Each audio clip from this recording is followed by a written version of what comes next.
Okay, good evening, everybody. This is the April 1st, 2025 meeting of the Public Works Committee. Um, I'd like to call the meeting to order at 7:01, and I'll take looks like I can just take the roll call here. We have Barbara Smith and Winnistrand, Darlene Young, and Nora Najelski-Eitner, and Heather Dunn. So we do have a quorum. For the Department of Public Works, we have Vanessa Valadares, we have Monique Cipriano, and we have Chris Torrey and Tom Zabo. Okay. First of all, I'd like to, has everybody had a chance to read the minutes? Are there any changes or additions or changes to the minutes? No, but I'll move the minutes for you. Thank I you. just have one. It's so minor, but my Ann is spelled with an E. Okay. And it was A-N-N. Thank you. I knew it was A-N-N-E. Okay, all those in favor of the minutes as amended? That's 1, 2, 3, 4, 5. Okay, that's unanimous. Thank you. Okay, now I'd like to open it up for public participation. Do we have anybody, Delene, do we have anybody that's in the audience? We do not. Okay, so why don't we give it a minute? And if we don't have anybody that jumps on, then we'll just close the public participation. I think that's a pretty fast minute, but let's close the public participation. That's closed at 7:03.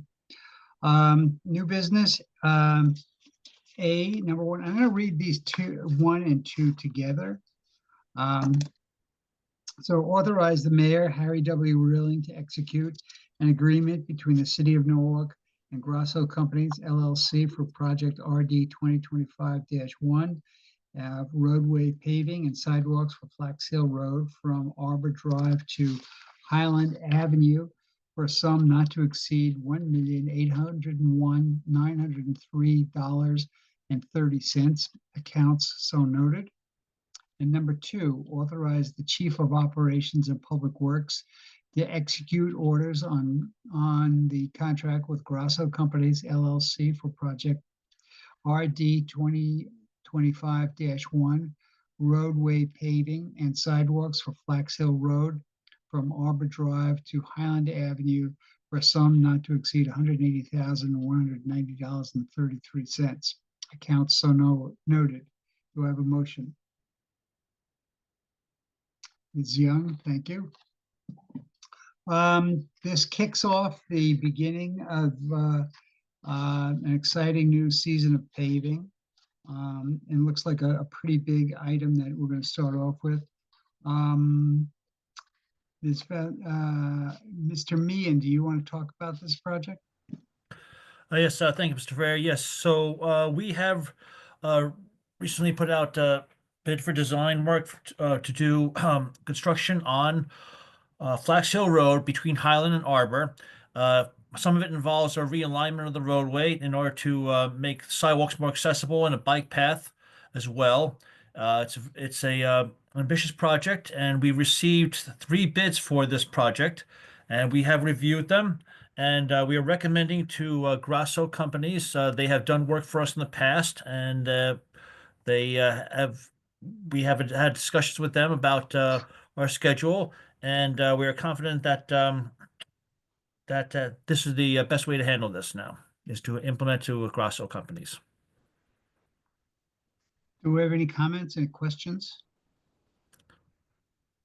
This is a really significant contract, and because of its significance, I just felt compelled to look at the background information on it and notice that Grasso came in at almost $200,000 less than the engineer's estimate, your estimate, Jim, I guess. Does that did that ring any alarm, sound any alarms at all? Well, it's not uncommon for, I mean, we give our estimates just like they do, and it's not uncommon for us to be slightly different. The other two bids came in a little close to what we estimated, but once we received these bids, we reviewed them to make sure they were accurate, and then we called them in and had a discussion with them, make sure that they understood that there's a significance to this project. It's, as I stated, it's ambitious. They're scheduled to be completed by October, and we explained that to them, and we asked, are they able to handle this? And they assured us that they are able to keep on schedule within the combined budgets. Now, there are varying factors. I mean, we have an asphalt price adjustment in there, which could vary the price in there. But if anything goes along with that, then we have contingency to cover that in case there is a change in the price of asphalt. So, but other than that, they've made every effort to say that they can handle this project in the given amount of time that they were allocated. Great. Any other comments, questions? Barbara Smith and then Ann Winograd Strand. Yeah, thank you, Chair Freyer. This is like an aside. I'm just, what is the update? I know that, there's been talk about that intersection at the top of Highland and Flax Hill.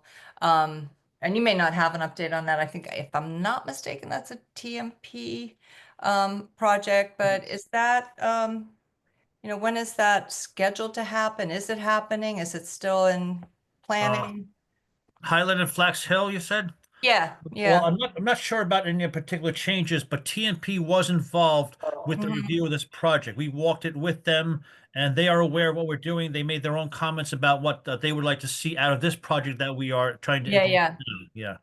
It's a separate project. Vanessa, you know what I'm talking about, right? Yeah. The, So I- I think that they had some, they had in the past when they did Highland really to do something that intersection. I don't have an update on, I don't know, I think that they were trying to apply for some type of a grant to do Mhm, that. yeah. But as Jim mentioned, this, as every single project that engineering is putting out now, we are following the complete street design. So TMP do have kind of pretty much a sign off at the end of the project to make sure that it is aligned with everything that they want. So on this one, we didn't have any changes on Highland, but when we did another project there a couple of years ago, we already left on the way that they wanted the ADA ramps. Doesn't mean that may not change, because sometimes, now by then complete street design wasn't implemented, so there still may be some changes. But when we did that part of the project, we accommodate their requests on their future improvements. And this one, they look at throughout and didn't had any comments. They Yeah. did walk the project with us, especially at that intersection, and made their own request with myself and the rest of the department and with our consultant. So all Mhm. those any concerns they had were incorporated into the this current Okay. design. Okay. Yeah, I And- mean, I just think that's like a long-term kind of thing, because I think they were talking about, a T intersection or possibly a roundabout or something, but I just, Well, it is I can it is follow. a T intersection now. Yes, so yes. Yeah, but it's that weird thing. I know it's something they've been, Westmere Road it's not an actual cross street. You've got yeah, T with Highland and Flax Hill, and then you got Westmere, which is Yeah, off yeah. center a little bit. So that Yeah. adds another degree of difficulty. That's what Jim. No, I can follow up with them separately. Yeah. I had asked Jim Travis about that about 6 months ago. Okay. So. Just curious. Ann, go ahead. Where'd you go? There you go. You're on mute. Thank you. That helps. I don't know if this is an appropriate question, but I was just wondering, James, if you could speak a little bit to the sort of the timeline for the neighborhood that's going to be impacted by the work, and what, if people are listening to this meeting, like what can they expect in terms of disruptions and traffic? Yes. Well, we're hoping to keep most of the disruptions, obviously, like all our projects, at a minimum. We're looking to start this as quickly as possible, assuming sometime in in June, but there are very factors for that when the legalities of the contract to be finalized and whatnot. But there is a deadline for October for this project, so we're not anticipated to go past that. When it gets close to construction, we'll have a better idea. We will, like all of our projects, we will notify all residents ahead of time about any major. There's going to be, just so you know, the concepts of here.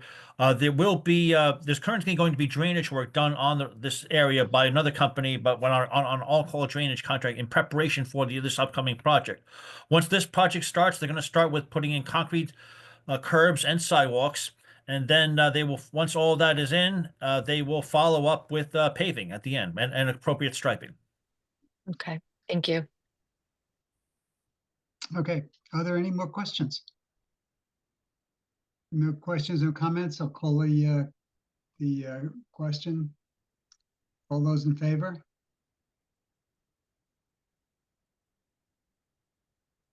Okay, that looks unanimous. Okay, thank you.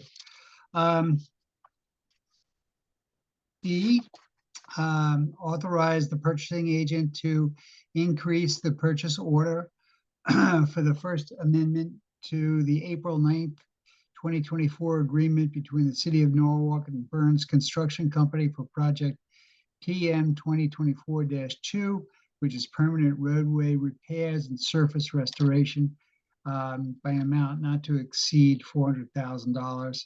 Account so noted. Mr. Meehan, you want to take that again? Yes. So basically, Eversource has recently done some major work on 3 roads: West Cedar Street, We Elizabeth. need just to remove the item first, Mr. Frey. Oh, no, Thank you. I'll move that. Ms. Smith, sorry. go ahead, Jim. Okay, so the Eversource has done work recently on West Cedar Street, Elizabeth, and South Main, and there it is typical for them oftentimes to do restoration, but we believe that we can restore this area faster under our own current contract with Burns. Burns has agreed to the numbers involved with this, and we think it'll be a lot more efficient. And Burns has done very good work for us in the past, so we would like to see this implemented to carry this through as quickly as possible. The construction, that is. Okay. Are there any comments, questions? Chair, if you could just, James, if you could share the timeline, that would be. Well, again, we're looking probably against the same thing. I do have that schedule, sorry, Mr. Meehan. 414 and 421. 414 Elizabeth and South Main Street, 421 West Cedar. The conditions of Elizabeth Street after Eversource had to put the transmission lines is not good at all.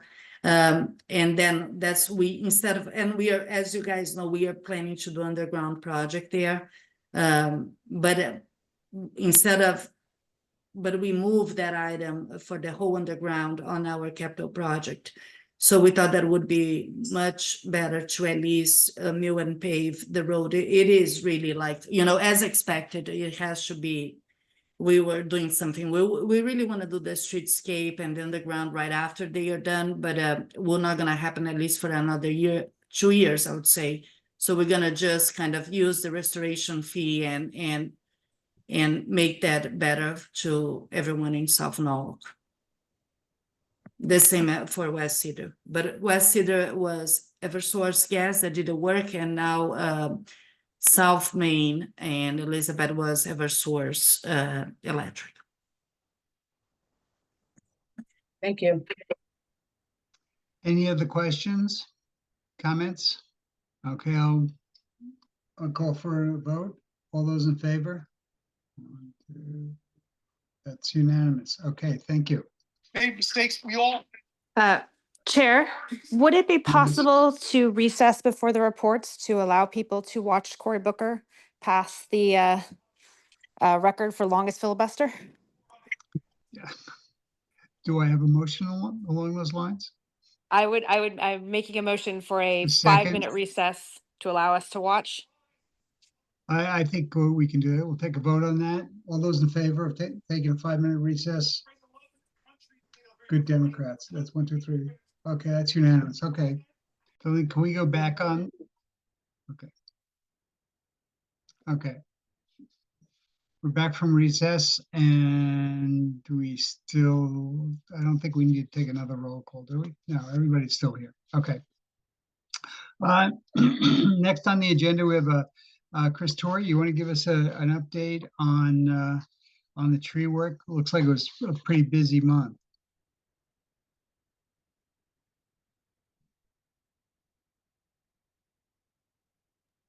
Oh, yeah. Yes, I'm sorry. No problem. And before you start, I just want to beg your indulgence, all the members of the department. I appreciate your indulgence in that recess. So we're back again. So Chris, you're on. So, trees removed last month, parks, 3 trees, 2 pines, 1 maple. Schools, 2 ash trees were removed from the schools and 11 trees from the city right away, 2 pines, 3 maples, 1 oak, 1 tulip, 1 sycamore, and 4 trees of heaven. Prune trees, we had 1 pine tree at the parks, 0 school trees, and 24 trees in the city right away, 2 sycamores, 19 maples, 1 tulip, and 2 oaks. The locations and work orders and corresponding service requests are below. If I can I just talk a little bit about 2 things that happened in the time between our last meeting, and that is 1, the Parks and Recs tree canopy meeting that we had, and it was a workshop of where we need to go as a city, and it's an aggressive master plan. And long story short, we need to do a lot of planting every year and make a commitment to it for the next 25 years to get where we need to be. So having said that, traffic, mobility, and parking also did a tree workshop that brought in stakeholders from various city groups, the Tree Alliance, the Tree Advisory Committee, residents, about what it takes to plant trees in the city right of way, the obstacles that we face, and that we're doing the best job. They found that it was much harder to find locations and that the trees will be sustainable over time. So both those workshops were fantastic. And I want to commend Robert Stowers and the Parks and Rec staff for the tree master plan and the traffic, mobility, and parking group for that workshop. Chris, who actually was Sarah that did that one. Oh, So Sarah. yeah, what was not GMP? I'm sorry. Was everything in the whole public works. So thank you to Sarah and the Parks group for coming up with the tree master plan. Is there any place that sticks out as the place that we want to focus on, that needs the most amount of work, or Yes. is there an action plan? Yes, so that's what this whole tree master plan is about, Jim. So there was the draft that we did. Actually did 2 workshops, one internal where the council was invited and the other was for the public. And pretty much is really emphasizing, and there was a whole map showing where we need to expand the tree canopy. And that's how we are focused, all the funding that will come in the next few years. The priority from the arborists will be to really make sure that we can plant along the tree master plan. So that's exactly what the tree master plan is about, is first identify the areas that needs to be taken care first, but not just one area, right? Because we have a very ambitious goal to change the tree canopy of Norwalk from 43% to 53%. In 3 years. So what is, as I said, very ambitious. But so we're not going to be planting in one location, but we know the areas that we need to get most of that tree canopy now. And that's what probably will be like, depending on the amount of trees that we plant on the first 10 years, it will be break up like the area that needs the most, like as maybe a 60%, and the other 40% spread throughout other of the zones that we call. Besides that, there is also part of the tree master plan, the maintenance of the trees. Because it's not only planting new trees, but how you maintain, and also part of maintaining is removing old trees or hazard trees. So that's what is always spelled out in this, the tree master plan. So you got, the whole council will see the tree master plan, will have to be accepted by the council. The goal is to have it in the April or early May agenda. Okay, great.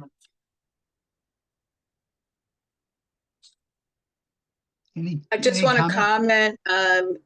Chair, for that I'm so happy to hear that we're working together to make sure that we do this the best way possible. And I'm glad, you know, although Recreation and Parks falls under DPW, and I know that Robert and you, Vanessa, as well as your team and Sarah, are doing an outstanding job with tackling this issue of our tree canopy.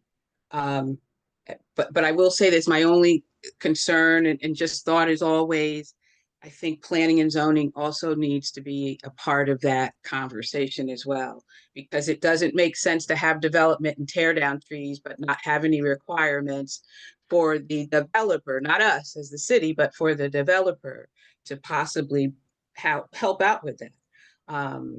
We can maintain those trees possibly, but the planting of them, I would hope would be, we would have more stricter requirements. Yeah. But So on this internal one, we had a representation from all the other departments as well. And again, in one of the things that it's already that has passed about a little over a year ago is that the development, if they remove trees in a parcel that they will be developing, they have to plant on the ratio 2:1 is the same that we follow. If we are doing sidewalks, for instance, and we need to remove one tree to do the sidewalk, we need to plant 2. In case they cannot replant on that area for whatever reason, they have to fund it, the equivalent of those 2 trees, to a fund that we have already established that goes through this whole program, and then our arborists will pretty much appoint where those trees will have to be planted. So I think that we are already setting up some of the steps that I think that we'll be able to achieve the goal of really increasing the tree canopy. So I think that the first thing was to identify what was our weakness, come up with a plan, do some changes in our internal regulations. Now we have to educate all the departments so we can work in collaboration when we are looking at a project. And that was one of the goals of this whole workshop. And then, of course, educate the public, try to get people to help us, because we need volunteers also that can go to those neighborhoods, identify areas that we can plant trees, people that can also help us on maintaining, watering the trees.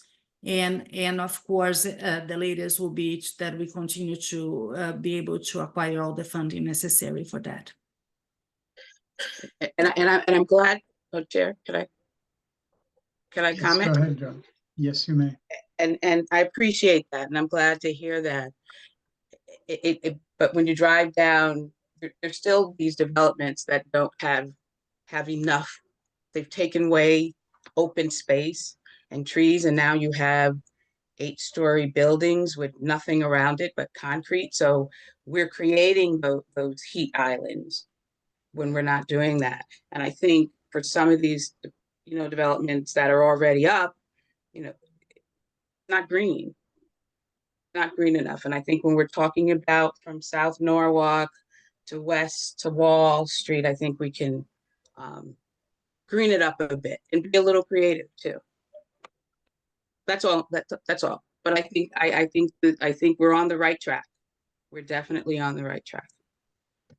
And I appreciate all the hard work and effort and ideas that everybody's bringing to this issue. Ms. Smith? Yeah, I just want to add to that, Ms. Young, you know, because I remember after Soundview Landing was finished, walking through there and thinking, where are the trees? You know, we could have done so much better there. Yeah, so I think that the requirements have changed since then, but you know, it's a little slow to start to notice a difference. But I'm glad to hear that it's getting better. We just got to keep pushing. And I have to say this, that planning and zoning, and I'm sure through your office, DPW, Ms. Valadares, I have to say that they have made some inroads with a lot of the contractor. So I don't know why it's happened or how it's happened, but we've been able to work positively with some of these contractor yards who've been impacted by the industrial zone changes. And so at least I think they're taking heed to what's going on and how it's, you know, how this community is being improved and taking the necessary steps to make sure that they are good neighbors this time around. So I appreciate that. Anybody else have any other comments? I think I'd like to just add to that, that probably about a year ago, it didn't seem like there was as much, maybe a little bit more than a year ago, maybe a year and a half ago, it didn't seem to be as much, you know, thought and concern about this. And I think part of it is since we now have an arborist on board, it seems like today we talk about this, it seems like I can almost now visualize what's going to happen. And I think that's really important. Now we're at that point now where I think we're really turning the corner and we're starting to move in the right direction. And I think I'm anxious to see the master plan, see what that looks like, and we have to keep on talking about this because it is very, very important, and it's going to add to the livability of the city as well as the health of the city. And even on the council, we have members of the council that didn't think, when we talked about microforest, kind of giggled about it and said, yeah, who needs that? And now, you know, this year they're some of the biggest champions of the microforest and everything else that comes along with it. So thank you very much, Chris, Ms. Valadares. That was really interesting. And I look forward to with sometime in April, going to see that master plan. Okay, that's great. The council will just grab the comments that from last week, then finalize, and then we'll go back for approval. Okay. For acceptance, not approval, acceptance. Okay. Let's switch over to one of my favorite topics is recycling and garbage collection. So Tom, do you want to take us through some of these? Tom Zaba, do you want to take us through some of the reports that you've got here? It looks like I'm jumping ahead a little here, but I'm looking at the solid waste management and recycle. With solid waste management, it seems like a fairly significant change year over year. Is there anything that significant in that, or is that just timing? Is there a particular part of the report? Well, I was looking at the down at the bottom of the Main Street solid waste and recycling revenues. Okay. Where previous year was about 58,000, it looks like it's down 35%. And that's a combination. I realize that, but So for this one, this is due to our software at the moment. We're having to process the transactions on a different system. So those transactions don't automatically go into this account at the moment.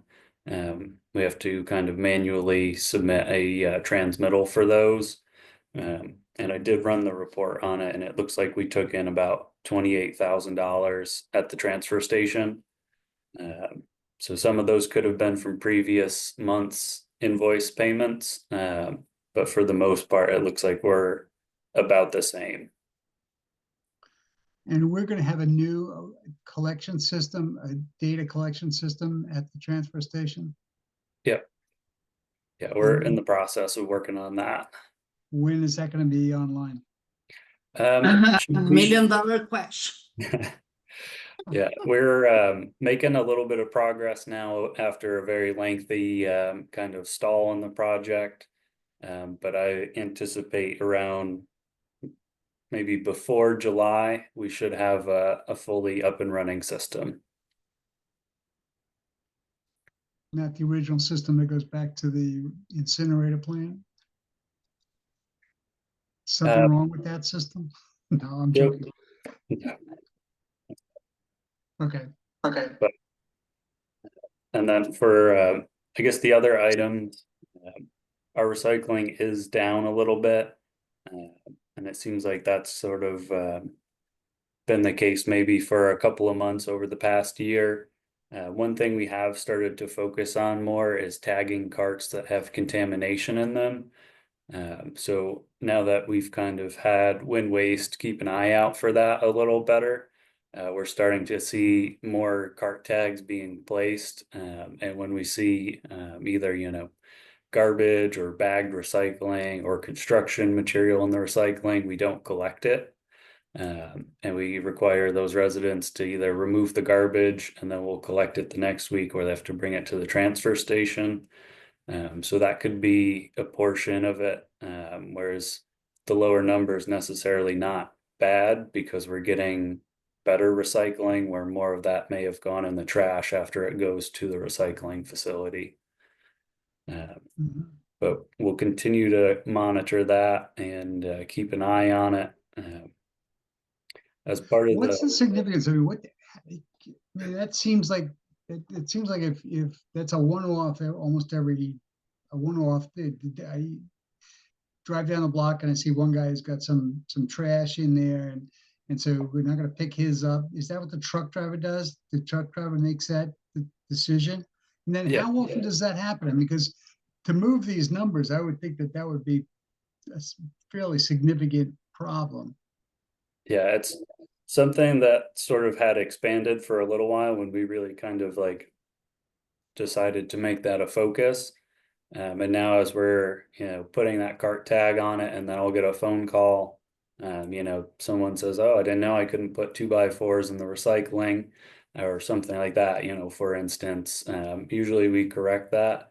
But I think it's at the same time, sometimes it demotivates people to recycle when it's not as easy as just throwing everything in the single stream. I think that kind of instills the notion that, you know, they hear on the news everything doesn't get recycled and things like that. So as part of the new contract, we're really going to work on supporting that tagging with recycling education.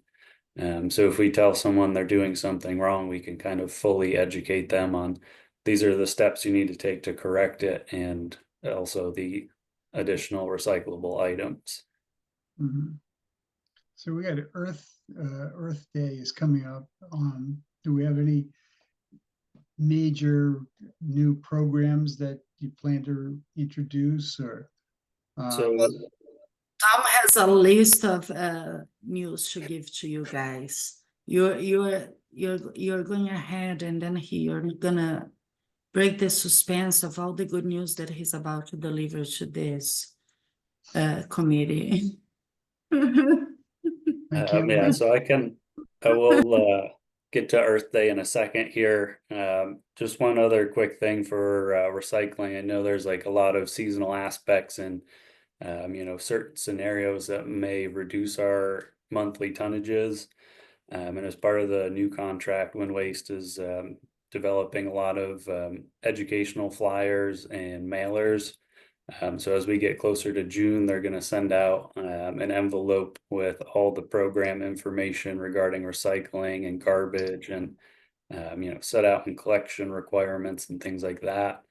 And just in case that makes it into the garbage and residents don't read it, they're going to also drop off more flyers when they drop off the uniform garbage cart that we'll be switching to, that I think most of you know about.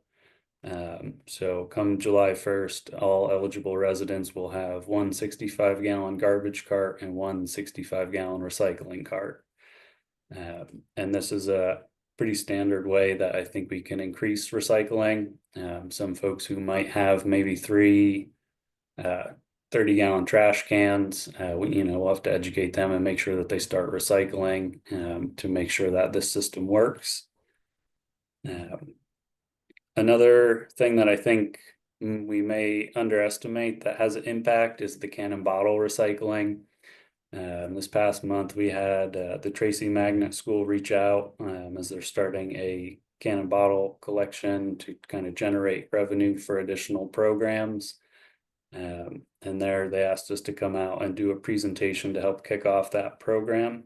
And I think sort of now more than ever, we're going to start seeing a lot of schools and non-for-profit organizations, and whether it's baseball or softball teams, really trying to capture all those cans and bottles that people would normally just toss in the recycling, especially since it's the 10-cent deposit now. And then lastly, for recycling, our iRecycle pop-up can and bottle events are going to be starting up again on April 21st. That's also another option for residents if they don't wish to donate their cans and bottles to a program. They can go there. It's a really simple program, and they can kind of get their money back very easily there. So some of that information, let me just interrupt you a second. Some of the information that you said that Win Waste was going to distribute and mail out, and then also distribute with the new bins. What about, can we get that same info, or will we get that same information mailed to, let's say, the 6th taxing district, which doesn't have well, they do have their recycling collector, but Win Waste is not going to be getting their trash. We wouldn't as part of this program in a traditional sense, but if we find maybe a ton of success with it, we could maybe include a recycling specific mailer for that area. We don't, the city do not do the collection of 60 taxing districts, so all this program that Win Waste will do will be just related to the areas that they're going to provide service. So the idea was it's more within the 4th taxing district, and eventually the recycle will be within the area that they collect. But 6th taxing district does not. Tom, go ahead, I'm sorry. No, I don't want to be interrupted. No, my point was that if it's generic recycling, then maybe it wouldn't hurt to give it to the people in the 6th taxing district, just to re-emphasize to them that, I mean, you probably have the same issues of people dumping 2x4s in the So one thing we are in the process of working on, it kind of stalled out or took maybe a back burner for a week or two, as we're working on getting a sticker developed with a QR code to send residents to the city's webpage, specifically the recycling tab. That way there we can update that tab on the website. If anything changes for recycling, maybe an item becomes unacceptable. That way there, the sticker, it's going to go on everybody's recycling cart. It won't be all at once. We'll have to do it in segments and, maybe target the areas that have contamination. So we'll put this sticker on there, and it'll direct residents to the website where they can get more recycling information.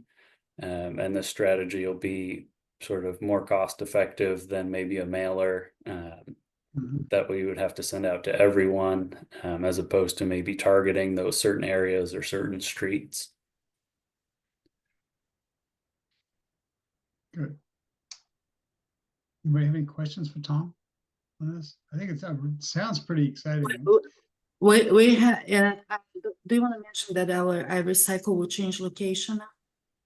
Yep, so our iRecycle event, it used to be at the John Ryan Park, but due to construction, we're having to move it to the Vets Park. It'll be located in the parking lot across from the boat ramp. In this new location, it's about a half a mile from our previous location. And I think it translates to about a 10 to 12-minute walk. So it's not too far. And I think this parking lot will also be able to kind of generate a lot of interest from whether it's summer sports programs or folks just driving by that see the iRecycle truck in the parking lot. Mhm. Great. We have to change because we're building the new community center. So it used to be on that parking lot. So because of the construction of it, we are moving to Vets Park. Get more people at VetSpar. We'll report on the next meeting. How did that go? We'll have the numbers. Well, Tom has more news. Wait, he has been working very hard. So if there's no questions on recycling, I'll go into composting and then sort of trickle off into Earth Day and other programs. Composting's my favorite. All right. So the composting, it's looking pretty good. It's slightly down for February. For the past 2 months, I think the transfer station has beaten the Rowayton Community Center. I think that's just because folks are bringing their maybe cardboard boxes and things from the holidays to the transfer station that don't fit in the recycling. So it's maybe more of a one-stop shop for these couple of months. It's good to kind of see those two sites getting a lot of use. And I did the average. If we continue on last year's final months of the fiscal year, we should end this year at around 105 tons of compost. So we're projected to beat last year's total. So that's kind of exciting news. It's not by a ton, but I think with kind of getting through the garbage contracting process, I'll be able to dedicate a little more time to education and outreach and get some improvements there for the next year.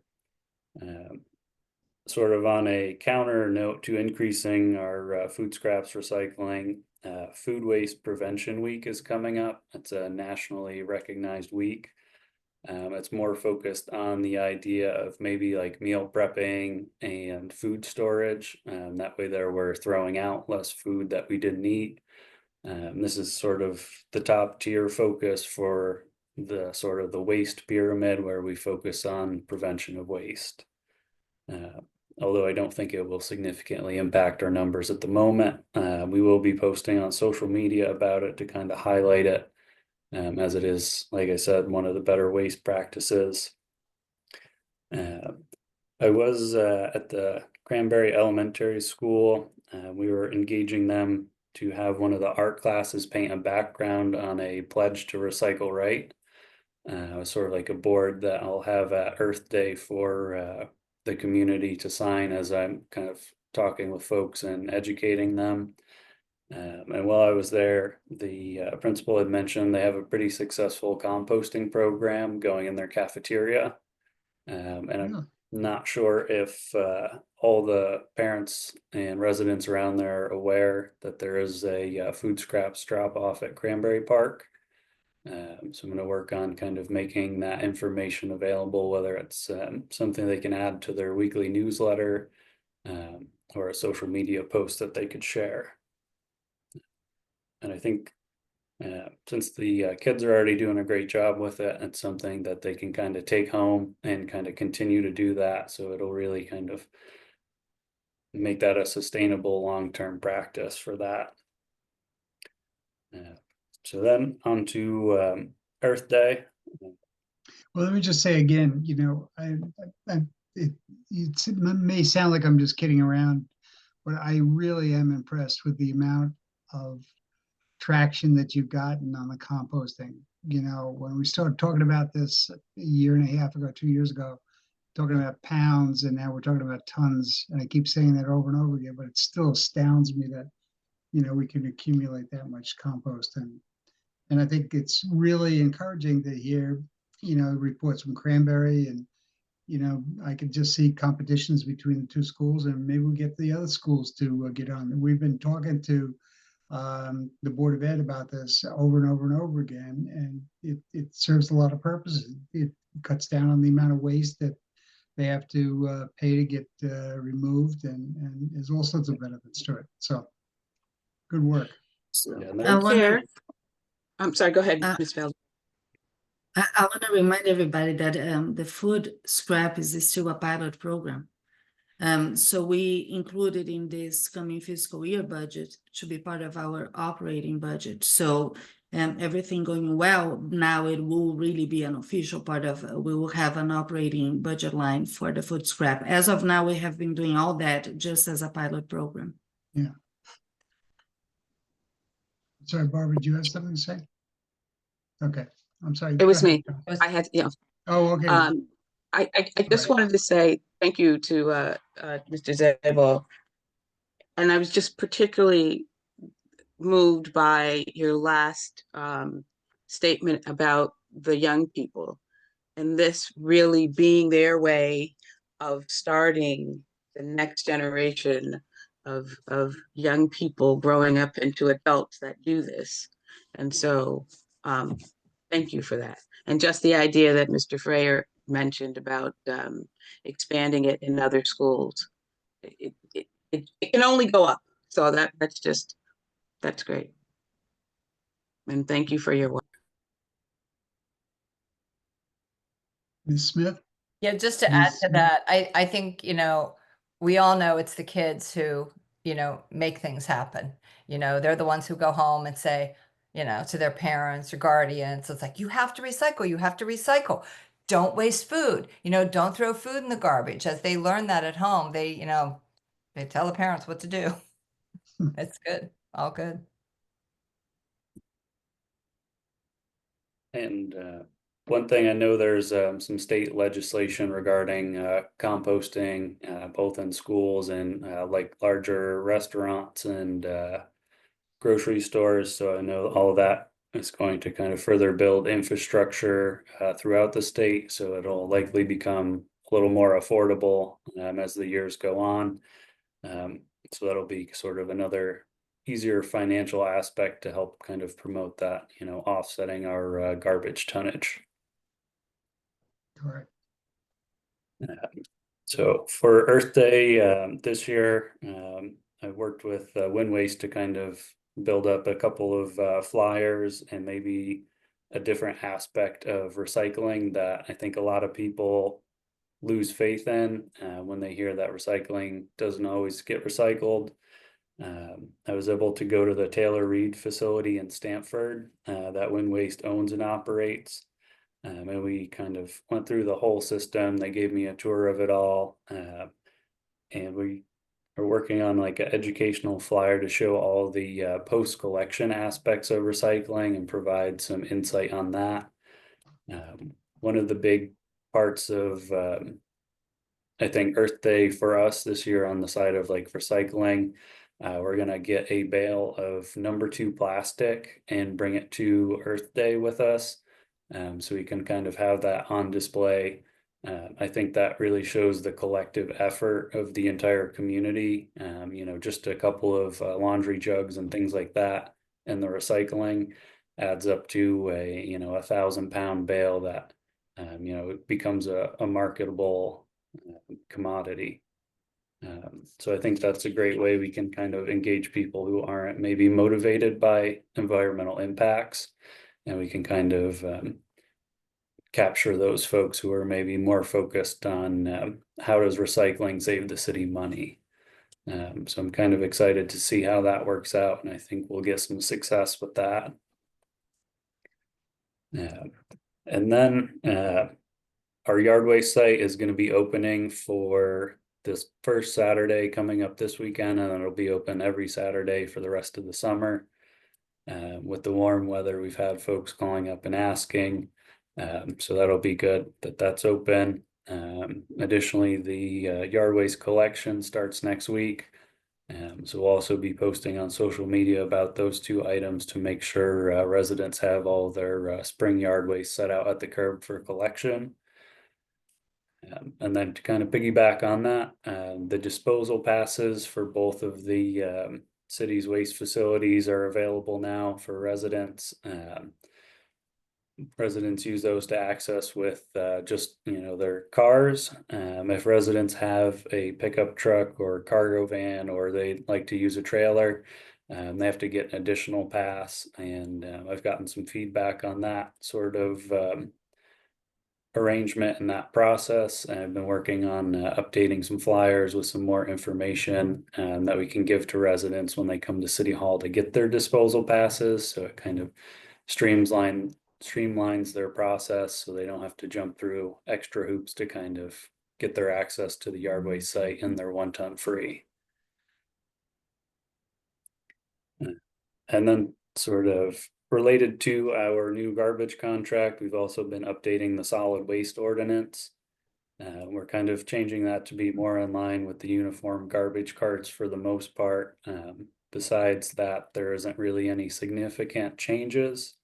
And then there will be the public hearing on that later this month. In addition to the can and bottle event starting this month, we also have our mattress recycling event starting this month. It'll be not this coming weekend, but the next Saturday, April 12th, will be our first one. And usually our first one of the year is our most popular, where we collect about 40 to 50 mattresses. And then lastly, the state of Connecticut, and they have sort of two groups. They have a solid waste advisory committee that does like monthly or quarterly webinars. I usually attend all those. It's, you know, good information on what the state's up to and how that might affect us. But they've also sort of revamped one of their groups, or kind of brought it back to life after COVID. I don't think they had met for a couple of years. It's called the Connecticut Coalition for Sustainable Materials Management. They've started actively meeting again, and that sort of coalition is statewide. There's actually a significant number of towns and cities involved in that. And sort of what that is just a coalition to kind of share the collective interest of recycling and composting and sort of responsibly managing all of our resources. It's not so much into sort of the entire umbrella of sustainability. It's more focused on waste, but I think we have a lot of good programs that are already in existence. And as you guys all know, we're always looking to kind of improve them. So I think potentially joining this coalition could be a good option for us to help kind of fortify our commitment to being more sustainable in our waste practices. Is that some kind of group that you have to be sponsored for, or is it volunteer or ad hoc? How does that work? So it's sort of like, I think it's run by DEEP. They have one person from the state staff that runs it. And then I think there are two other members who are non-staff members who also sort of, I think, maybe participate in the steering aspect of it. Mm-hmm. But for the most part, it's an opportunity for them to kind of distribute the information and things like that, like popular programs that are kind of up and coming and kind of key things to look out for in the state. And they, I think, usually get like over like 100 attendees from, you know, all across the state that show up on these webinars. And it's sort of like a lively discussion on programs of whether folks think we need maybe a stronger program, or with questions, you know, how are these programs going to help cities reduce costs or maybe recycle more. So Do you go into these things very often, or?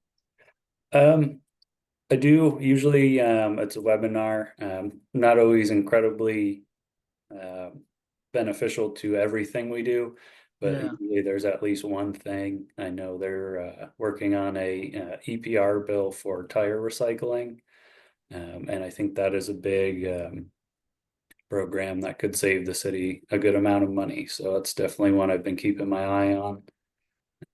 Hopefully we'll hear some more good things about that.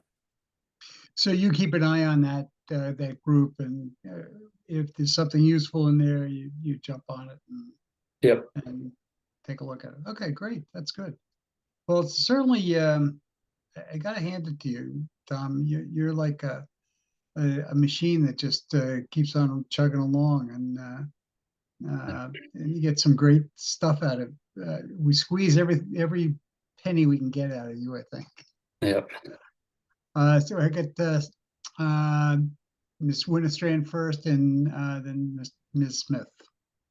It's just a quick comment. I want to thank you also, Tom, for your contributions to the planning of Earth Day, because and people in the community might not know, that's an event that requires a lot of collaboration up front, and it's over months, and you've been really instrumental in those meetings. And I just really appreciate you being there and contributing, and I'm excited to see how it's going to turn out on the green. Awesome. Oh, and so when's the you. date and time? April 26th. It's going to be on the Norwalk Green from 11 a.m. to 3 p.m. Yep. And there's going to be all kinds of, educational and interactive tables and folks from all over different parts of the city. So should be great. Come on out. It's good advertisement. Ms. Smith? Yeah, the Earth Day, last year's Earth Day was so exponentially bigger than the year before and the year before that. So it's really wonderful to see how it's growing. And I know you play a big part in that, Tom. And I just want to say bravo. How long's it been now? Are we at 2 years yet that you've been with us? I think it'll be 2 years at the end of this month. Yeah. I knew it was right around that. And I just, the work that you have done and the education and, the thinking outside of the box has just been really, really terrific. So I just want to thank you and bravo, really. Well done. It seems like 5 years. I remember pretty well when he came on. Okay. Yeah. Anybody else have any other comments? Any more questions for Tom? Okay, great. Thanks a lot, Tom. It's very enjoyable to talk to you about this kind of stinky subject. Chair, I'll just say thank you again. It's all been said, but just thank you. Great. Okay, that looks like the end of our agenda. We have the Anybody else? upcoming construction projects update. Oh, yes, I'm sorry. Is Mr. Meehan, you want to give us an overview of that? Yes, thank you, Mr. Mayor. Yes, so Sorry in about regards to current construction, one of the big projects that we're doing, as you know, is Lockwood Heather Drainage Project. All the work's been done on Lockwood Road and George Avenue, along with the service road of George, and they're continuing to work on Heather Lane. They are ahead of schedule, but despite the fact that we are encountering bad areas of rock excavation and bad soil that just needs to be replaced, but the contractor is working diligently, and our inspectors are doing a good job keeping everything in place, and so they'll continue working through that throughout the spring and throughout the year. And they are Beacon Street has resumed work. They are currently doing sewer connections to private homes, and once they do that, they will continue with the additional sidewalks. But once again, they are also continuing now, and construction should be ongoing for a couple more months. The contractor is also working on the various roads over by McAllister, Richmond Hill, and Francis Avenue, installing the sidewalks. And this is a precursor to the paving in the area.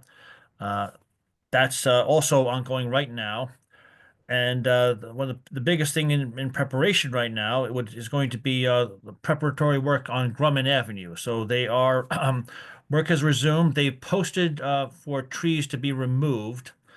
These have already been walked through Sarah, who's always been a big help on this and all of our projects. And the posting, as you know, has to wait 10 days before we can actually remove particular trees. And then once you do that, other preparation work is going to be done in terms of while most handicap ramps have been installed, there are a couple that they could not install at the time due to its proximity in the road for the realignment of the road itself. And once that happens, then the roadway paving will occur on then, and which will be followed by extruded concrete curb and asphalt sidewalks.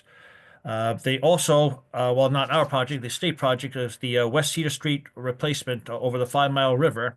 Road closures have started today, ironically enough. So, no incidents. We haven't had any in our office. We haven't had any calls, people complaining. At least not that I've been told. And we're going to keep the VMS signs up for a little while, just until local residents get used to it and understand what's going on in terms of the reconfiguration. But so far, nothing has seemed to be causing a problem with that. So we're happy to see that. And then other than that, we're working on particular design projects to get ready for the upcoming season. May I just also add one thing is that next week on the 9th at 2 p.m. we're gonna do the ribbon cutting for Jeremy Hollow drainage project. So if you guys have time and wanna come, this has been really the biggest drainage project that we have done in the past 20 years of the city. And this is really happened just because of your support. It was many years ago when we had a lot of storms, we had a lot of people in that area that came to the public works meetings, some of them crying with everything that they lost. And then you guys asked us to start with the study. We did a concept design, we moved with the study, and then we were able to fund this project, part with ARPA money. And also there was some WPCA money, but it is really impressive, all the work that the city did in that area. So that's why we're gonna hold a ribbon cutting there. It will be on the 9th at 2 p.m. Also, I forgot to mention as well that just this past Friday, we advertised for the second phase of our Flax Hill Road project, which goes from Arbor Drive down to Washington Street. That's slightly bigger than this one and involves a unified project with SNU as well. So we'll be getting those bids at the end of the month, and hopefully this time next month we'll be able to authorize something there as well. We'll see. And we're currently preparing for our upcoming season by getting out the other contracts, our annual paving contracts and sidewalks and other various projects. So we got a lot on our plate right now. We've been the department's been working pretty much through the winter to get everything ready to go. Great. Ms. Smith, you have a comment? Yeah, just a quick question. When do you expect the Grumman project to be finished up? Well, finished up. For the moment, we're still waiting for the authorization from the paving companies to make sure that that a lot of it does depend on that. We're hoping that happens within a couple of weeks. Once they do that, they are going to have to they'll pave the entire road. Sorry, they will be paving the entire road. I would say probably about 3 months, I believe. I have to verify that, but I believe it's somewhere around there. Most of it is going to be not so much in the paving, but a couple of the unknowns is when the subcontractor come in to do install extruded curb. So we just don't know when that's going to be, because that depends on the contractor's schedule. So Okay, but more like later in the summer, fall. yes, kind yes, of. something like that. Yes, that's Okay, just curious. Thank you. Thanks, Tom, or Jim. Any other comments or questions? One last thing I do want to mention to everybody in the committee is that at our next council meeting, we'll have a presentation on the current status of the walk bridge. Vanessa and her team have been doing a lot of work in connection with what's going on there. So this would be a great opportunity for all of us to get an update on what's going on and will it ever end, I think. Maybe you can give us some ideas if it will ever end, if it does. So that'll be on the 8th of April.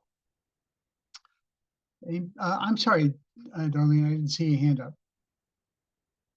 You're on mute, that's why. No worries, I just put it up. I'd just like to ask a question, Vanessa, and this is probably maybe not the first place or the right place to ask it, but it would just cross my mind. Do you know why they put up the flashing yellow arrow, left-hand turn arrow? Has anyone seen that? No? Where is Tra- it? On the traffic signal, you're saying? There's a traffic signal when you're coming down South Main, past the mall. And so you're at the clock, right, to go onto South Main Street. There's a flashing yellow arrow that So says if the- traffic or something, you can turn if the traffic is not heavy. It is the most confusing thing I have ever seen. So traffic would be, particularly for the traffic flip, signal, okay. be under TMP, but most likely, usually, and again, from my expertise, it's probably one of the new signs that Connecticut DOT is following because we follow the MUTCD, and usually a yellow blinking means that you can go with caution. So you can make a left turn, if you will, to the traffic coming from the other side. Okay. Yeah, Darlene, you're much too young, but I've taken the senior driving test. And that's in the that's You in the needed that. manual. Okay, I get it. Yeah, I did. You admit that? You admit it. I admit it. I was the youngest guy that ever took it. And you'd be okay. surprised at how much stuff has changed. Anyway, I guess we'll all get there at some point, right? I'll talk, we can talk about this later, but okay. So is there It's not any fast, other, but I'm sorry. On that note, maybe a motion to adjourn? Are we Right. ready? do I have a second? Okay, second. All in favor? favor? Don't get in the Right. car with Jim Freyer. Oh, well, hang on, Heather Donna, you voting in favor? Okay, great. All right, good night, Have a good everybody. night, everybody. All right.